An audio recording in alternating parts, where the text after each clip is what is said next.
So, engineers on Uber's autonomous vehicles are finally speaking out about what realistically we can expect from these cars, and the answer is, frankly, not much.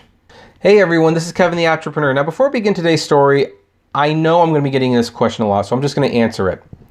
What you're seeing in the background, yes, this is a screensaver. This is what the screensaver, or one of the screensavers for Windows 95 looked like. For those of you who don't know what Windows 95 is, well, that's what a Bing search is for. I know some people would normally say search for it for Google, but considering Windows 95 is a Microsoft product, Bing is a Microsoft search engine, it seems a little bit more appropriate to search for it on a Microsoft product. But anyway, let's talk about the driverless cars today, because of course we're going to talk about them. And when you look at this article, it looks like the self-driving technology is going fine. Toyota is leading in $1 billion investment in Uber's self-driving tech. It says it right here. On Thursday, news broke that Toyota, Denso, and SoftBank Vision Fund are investing heavily in Uber's autonomous driving operation. Together, the three companies will put $1 billion into Uber's advanced technologies group, $667 million from Toyota and Denso, with an additional $333 million coming from SoftBank. Quote, leveraging the strengths of Uber's ATG's autonomous vehicle technologies and service network and Toyota Group's vehicle control system technology, mass production capability, and advanced safety support systems such as Toyota Guardian will enable us to commercialize safer, lower-cost automated ride-sharing vehicles and services, said Shigeki Tomoyama, Toyota Executive Vice President and President of Toyota's in-house connected company, in a statement sent to ARS. So this looks really promising. $1 billion. So things must be going great. Like, we must be making some really big progress. I mean, after all, you don't just spend $1 billion, right? Well, actually, that might not be the case. According to this Business Insider article, which we cannot read because it is blocked. You have to be an exclusive Business Insider Prime member to read this. Well, shoot. Doesn't that just suck? Guess there goes my video. Oh, except I have a viewer that saved the article and sent it to me anyway. Thanks, Mom, by the way. I appreciate that. And here's a headline. An engineer at Uber's self-driving car unit warns that it's more like a science experiment than a real car capable of driving itself. Oh, there's a headline you don't want after you've just sunk $1 billion into something. Anyway, we're going to skip the first couple paragraphs because they just talk about, stuff that we've heard about before. Here's where it gets important. Many believe that self-driving cars will be the future of transportation, particularly the future of Uber's niche transportation for hire.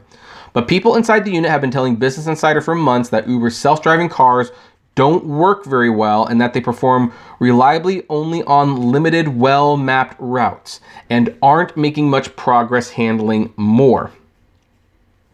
We also have heard that some engineers working there question Mayhofer's leadership capabilities for the task, as his background is in robotics hardware, but self-driving cars rely on autonomy software as their brains.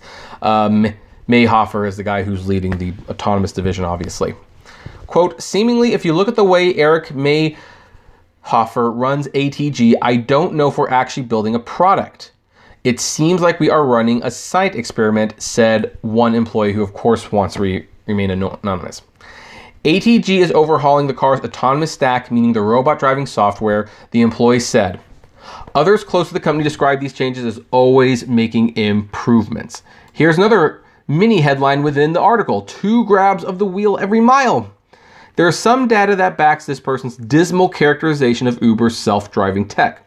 In February, California released self-reported data on disengagements from all autonomous vehicle companies licensed to drive in the state.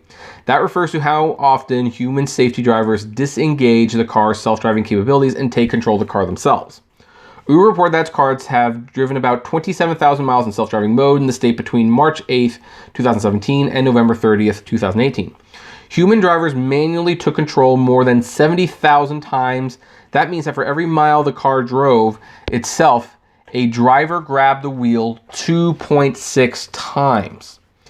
ATG chief Eric Mayhofer, Uber compared that track record with Waymo's, the self-driving car company spun from Google that pioneered the field and is considered the market leader. Waymo reported that in 2018, human drivers were taking control of robot cars only one time per 11,017 miles while in self-driving mode. It's worth noting that Uber's report covers only about a year. Fair. And then it talks about the how that person got killed. The employee we talked to said the cars have not made giant strides of progress in their ability to drive themselves in the 4+ months since they've been back on the road. Investors previously told Business Insider that before the crash, the cars had trouble around foliage, certain shadows, tree branches, and other things. I'm assuming other things means pretty much everything that wasn't a solid line. One former safety driver told us that he needed medical attention from the time when his car continuously slammed on the brakes whenever it detected a pedestrian on the sidewalk. When Uber released the disengagement report, the company explained the comparatively high number by saying that drivers are trained to take the wheel. Quote, "We measure self-driving system performance by looking at a variety of measures, including computer-generated simulation of real-world events and test track results. Safety is our priority. Our mission specialists are trained to err on the side of caution and to take manual control of our system anytime they think it is necessary." Yeah, but you would hope that the cars would drive themselves. That's why you're doing this. And so if you're grabbing the wheel 2.6 times every mile, that's not a car that seems like it should be driving itself. You might be better off just taking a hold of the wheel and not letting go at that point. But it gets worse. It says here, the person we talked to said the big bright spot is that the ATG has made progress on the 16 internal safety-related goals it set for employees after returning to the roads. These include developing better metrics to measure safety and improving the safety driver operator program. People at ATG feel empowered to speak up over safety issues, according to the most recent employee survey we obtained. However, others told us that the pay is so good, many folks are in heads down mode, not wanting to rock the boat over how well the car is performing. Some don't want to kill their cash cow, this person said, echoing what a half a dozen former employees have previously told us. A typical senior ATG engineer, not a director but an experienced worker bee, can make $300,000 to $400,000 a year between salary, bonuses, and stock, multiple people have told us. Many highly paid engineers believe their stock will be worth another couple $100,000 if Uber's IPO goes well, one person said. And those inside Uber speculate that Mayhofer will be worth millions, if not tens of millions, after the IPO thanks to his years at Uber and the hefty stock awards for a senior role. And that's why we're getting to a lot of people talking about how, oh, this is so great, it's working, it's going to be wonderful, it's going to be great, because you know what? They're all making good money. Uber has committed millions of dollars, apparently $1 billion now, into this project. Who wants to actually be the one to raise their hand and say, hey, you know what? I think this is like a gigantic waste of money and everyone's time. I think you should shut down the division, fire me and all my friends while we're at it, and be more realistic about what this is going to hold. No one wants to say that. And why would they? I don't blame them for not wanting to say that. But from what I've read, and it's not just this article, it's other articles I've read in the past, engineers, when they're off the record, when they're not being quoted, admit like, yeah, these things just don't work the way you want them to, and we don't know if they will ever work that way. Heck, I think Ford is even scaling back on their autonomous program. And they're doing so, and I believe they stated something to the effect of, we had wildly overestimated our own hype.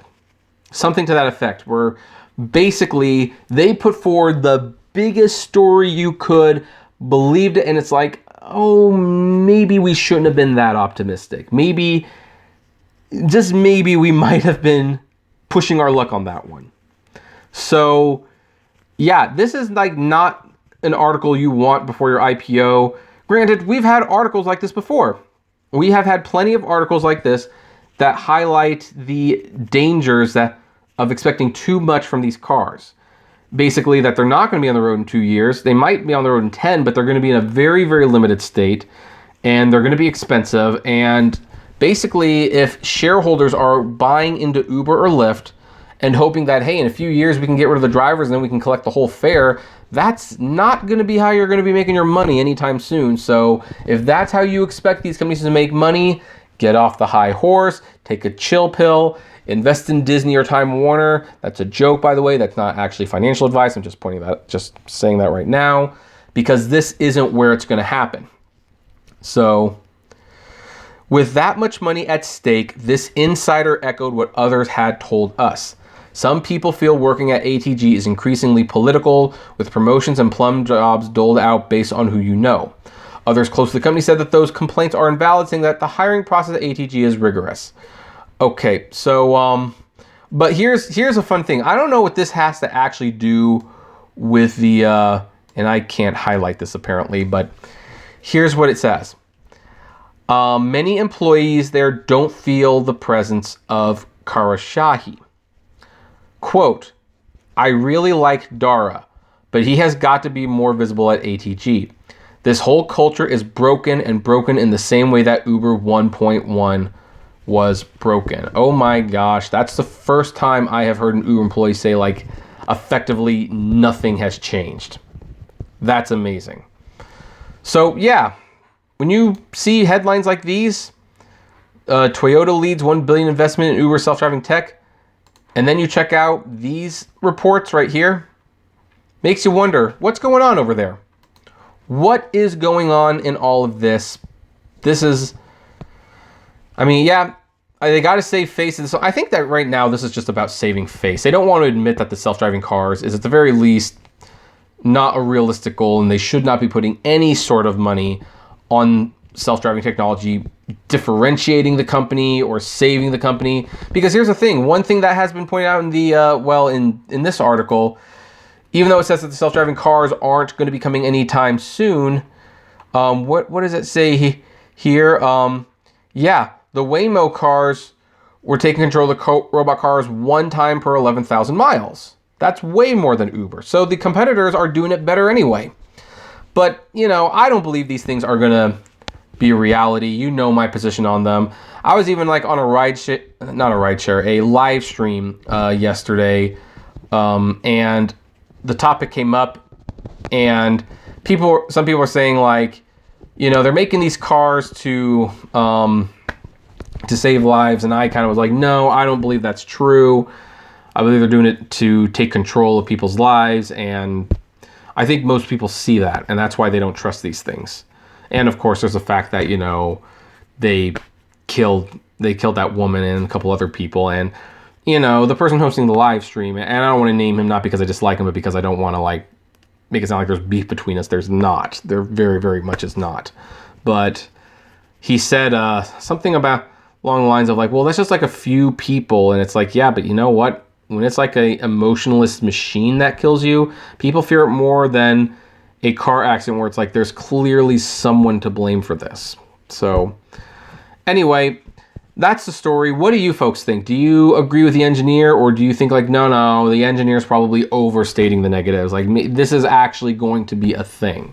I would love to know. So comment below, like, favorite, share, subscribe. If you enjoy my videos, consider becoming a Patreon member. It's totally optional, of course, but even as little as $1 a month goes a long way to helping the channel run smoothly and get access to my exclusive Patrons only blog.